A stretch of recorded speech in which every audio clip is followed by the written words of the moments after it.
সব তারকার মেলা দেখতেই পাচ্ছেন। এদিকে সজল যে ক্যারাম গুরু, ক্যারাম উস্তাদ,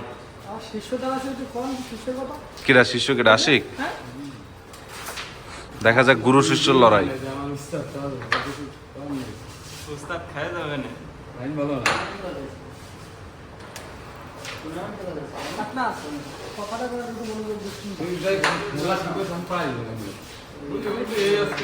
সুন্দর সুন্দর শট, সুন্দর শট।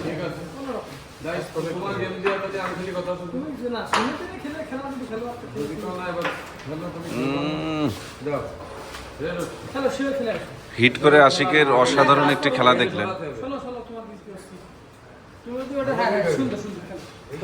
আমি খেলা মোটামুটি বুঝি।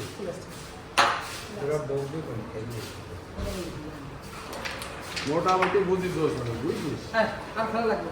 এটা সরাই দাও তাই খেলে দাও, ডাইরেক্ট খেলে দাও। যাবে তাই। তো সে কিরাম হয়ে গেল। এটা খেলে দাও, একটা ফাইনাল উঠতে হবে। একটা জাম খেলে ফাইন দাও তো। হ্যাঁ তাহলে সুন্দর। বুঝছি তো লুজ।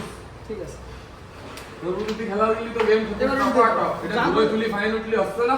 তাহলে খেলে দেবো কেন? এই কবা থাকবে না, এরা দুজনে একজন আর তুই আবার বোঝা রেড আগে খেলবে না, এটা চান্স পাগলা। বলি আমি ওর ধরেন এইদিকে প্রোটেকশন না কষ্ট, এইদিকে ধরা এইদিকে সারা দিয়ে যদি এইদিকে মারা দেন তাহলে মনে হয় লাভ হয়ে যাবে। এই তিন গুলো লাগবে এরকম মারা যাবে। জোরে মারো চার লাগে না ঠিক আছে। দাদা সব বলবি না বলো খেলতে দিবি। হ্যাঁ এটা তো এই দুটো কাট এটা দেখাও ওই বাড়ি দাও। দুটোই স্যার টেনশন করে না। চলো চাবি কিছু লাগে না, ফিনিশ খেল। হ্যাঁ পাগলা আবার এত কেটে যাচ্ছে রেড ভাঙ কানাডা নামারও মিস। সুন্দর সুন্দর সজল। রেড না